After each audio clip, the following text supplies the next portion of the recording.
அம்மா சொல்றல கேளு மோனே, அந்த பொண்ணு நம்ம வீட்டுக்கு ஒத்து வராது. ஏமா ஒத்து வர மாட்டான்னு சொல்றிய? மோனே, அந்த குடும்பத்தை பத்தி எனக்கு நல்லா தெரியும். அது நம்ம குடும்பத்துக்கு ஒத்து வராது. அதெல்லாம் எனக்கு தெரியாதுமா. நான் கல்யாணம் பண்ணா அந்த பொண்ணை தான் கல்யாணம் பண்ணுவேன். உங்களால கல்யாணம் பண்ணி வைக்க முடியுமா முடியாதா? என்னத்தே அம்மாவும் பிள்ளையும் இதைய பத்தி சீரியஸா பேசிட்டு இருக்க மாதிரி இருக்கு. மறுமலை, இவன் ஒரு பொண்ணை லவ் பண்ணதானா, கல்யாணம் பண்ணா அந்த பொண்ணை தான் பண்ணுவேன்னு சொல்லுதான். நீ கொஞ்சம் எடுத்து சொல்ல அவன்கிட்ட. ஏன் அத்தை, அந்த பொண்ணை கல்யாணம் பண்ணல உங்களுக்கு என்ன பிரச்சனை? மறுமலை, அந்த குடும்பம் ஒரு மாதிரிப்பட்ட குடும்பம். அந்த குடும்பத்தை பத்தி எனக்கு நல்லா தெரியும். நமக்கும் அவங்களுக்கும் ஒத்து வராது. அதனால தான் வேண்டாம்னு சொல்லுவேன். இப்படிதான் அண்ணி, ஒத்து வராது ஒத்து வராதுன்னு தான் சொல்லுங்க. அவ ஏன் ஒத்து வராதுன்னு சொல்லல. இவ என்ன சொன்னாலும் எனக்கு தெரியாது. நான் அந்த பொண்ணை தான் கல்யாணம் பண்ணுவேன்.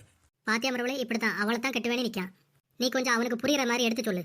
இந்த பாருப்பா ரமேஷ், அண்ணி ஒரு கதை சொல்லுங்க. அதை கேட்டுட்டு அந்த பொண்ணை தான் கல்யாணம் பண்ணணுமானே முடிவு பண்ணிக்க. ஒரு பன்னியும் கோழியும் ரொம்ப நாளா லவ் பண்ணிட்டு இருந்தாவலாம். அதுக்கப்புறம் 2 பேரும் கல்யாணம் பண்ணலான்னு முடிவெடுத்து கல்யாணம் பண்ணி சேர்ந்து வாழ்ந்தாவலாம்.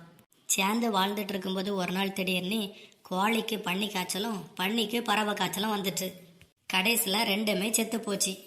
ரமேஷ், இந்த கதையை கேட்டதுக்கு அப்புறம் உனக்கு என்ன தோணுது? அண்ணி, எனக்கு பன்னிக்கறியும் கோழிக்கறியும் திங்க கூடாதுன்னு தோணும்.